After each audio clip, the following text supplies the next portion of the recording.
I already talked about this. I just saw it today in my What's Wrong with Horror Movies Today review, but like a look at what's wrong with horror movies today. But this is a horror movie that I saw today, and I thought it was pretty damn good. It's a low-budget horror movie that was made back in 1974. Was the directorial debut of Tobe Hooper, who also co-wrote the script alongside Kim Henkel, and also spawned one of the greatest horror movies ever made, as well as one of the most iconic villains in horror movie history, Leatherface, the Texas Chainsaw Massacre. Now, the Texas Chainsaw Massacre follows this group of 5 people who are driving in a van who pick up this hitchhiker who's just a little insane. They take him out of the van, they throw him out, and then they stop at this gas station. Unfortunately, they can't get gas there, so then this is old house that one of the characters' fathers own. One of the characters, like his father, owns this old house that's near the gas station.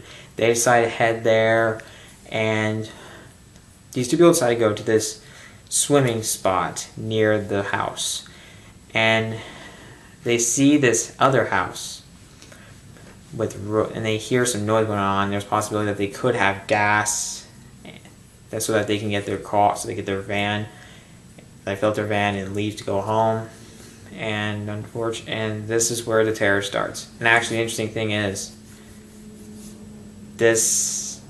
you don't see Leatherface until around 34 to 35 minutes.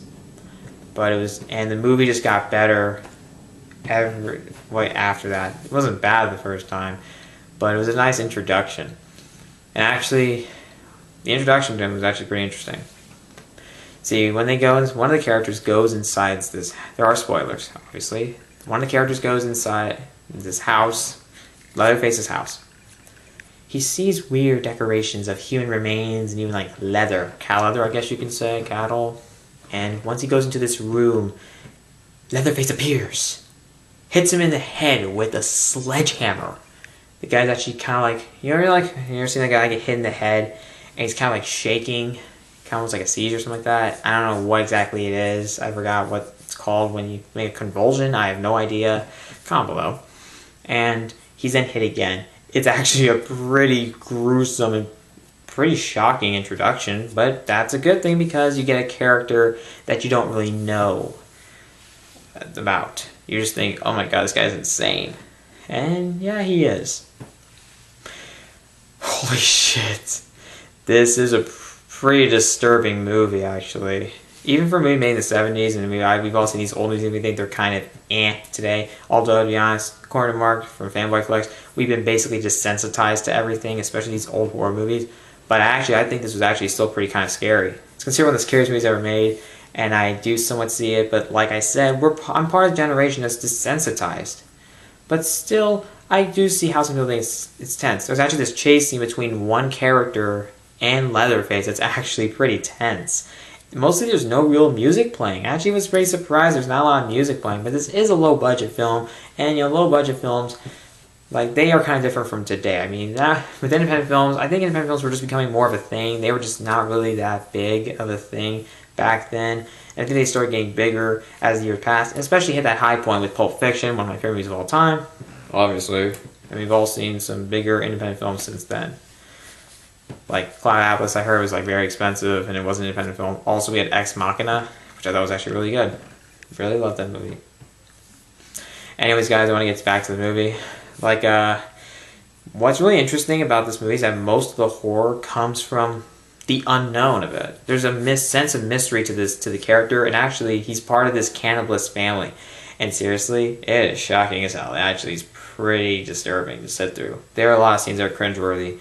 It actually was inspired by a real-life serial killer, who killed people and turned the remains into furniture. Ugh. You can look it up and you can see it, but if you don't want to, go ahead. That's your opinion. I don't think you want to be scared out of your fucking mind like that. I don't know why I did that, actually, when I looked around. Well, I mean, it is a horror movie, man. It was just very, the Leatherface is coming out of nowhere. That was so forced. Yeah, like that would happen. Anyways, guys, like, there are some problems with this movie. I mean, it's a low-budget movie, and of course, you don't have the best schedule to work with, and you have to be careful not to run up costs. So the acting, it's not really good. From the 5 actors, mostly uneven. Sometimes it's okay, passable. Other times it's just bad. The cannibals, on the other hand, they actually do pretty decent. You can actually tell that Tobe Hooper cared more about the cannibals and making them crazy, which helped add to the insanity, add to the disturbing atmosphere of this movie. What really works with this movie is the characters, the setting, and the tone. There is somewhat kind of gore, but not really. There is some, but what really is shocking is the characters. I mean, knowing the fact that Leatherface carries a fucking chainsaw, he can carry it over his head, and even at the end swings it, or can even swing it around, even with one hand, is pretty, yeah, you may want to run the fuck away, never come back. Never look back, just run the fuck away. But he can actually run, even with that chainsaw, and he's fat. That's pretty surprising. But this movie does have some pretty scary scenes. There's also a scene, like, at this dinner table that's just, holy shit. I already said what's just, what his house is mostly decorated of. Yeah, not exactly the best thing in the world. There is some blood, there is some kind of gore, but not really. But this was a little less restrained than some of the other movies that came out during the 70s. Also, the opening scene was actually pretty disturbing. There also were a few scenes. There was actually, like, this film scene frame that had a close-up of all these massive, like, webs of spiders. Ugh. Yeah, that was really unsettling. Great. I didn't like that. I didn't like saying that because I get that. Yeah, whatever. Sorry. The cannibalist family is incredibly insane. They're fucking crazy. They just, oh my god. They just no, man, what the fuck. They're really the definition of insanity. That's really the thing. Hold on a minute. Let me just turn on my TV, because why not? Also, it is quiet here. It's getting kind of boring. Yeah, it's turning on.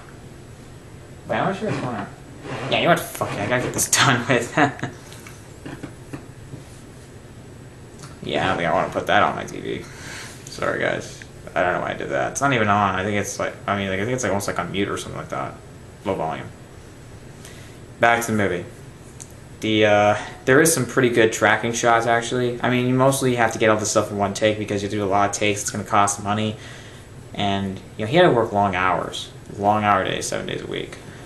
And I think what Hooper did with his cinematography, like the cinematographer, I forgot the person's name, but the person did a pretty good job. I mean, there's a lot of good long takes. They managed to be something really, they always manage to keep it moving along and keep the energy flowing, and it doesn't really let up. They managed to do a lot good with the long takes.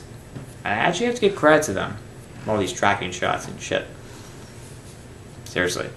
As well, there is really just natural lighting. There's not any real, I guess there is some sort of lighting, but mostly I guess they don't really need all the time. But sometimes they need it, especially in the darker, nighttime scenes and shit.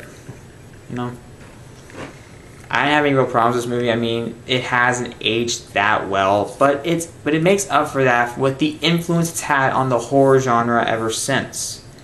I mean, you create such an iconic character in the genre. You gave us such disturbing imagery, and you overall just, yeah, it was pretty scary, actually. I actually was a little bit creeped out, and I thought it worked really well. And of course, like any other horror franchise, you stay away from the sequels, except maybe Scream 2, I believe. I have not seen the Scream movie, which is very sad because Wes Craven made those, and he made Nightmare on Elm Street, and I really like that movie. Anyways, guys, this movie is really influential. If you take it from that point of view, and if you try to get past the fact that it's kind of dated, it actually is kind of disturbing, even to this day. It actually holds up a little well today, and I have to give credit to that. It's aged somewhat well. Pretty good. Anyways, guys, that's my review for the original Texas Chainsaw Massacre. Comment below. What did you think of it? Do you think it holds up well today? Do you think it doesn't?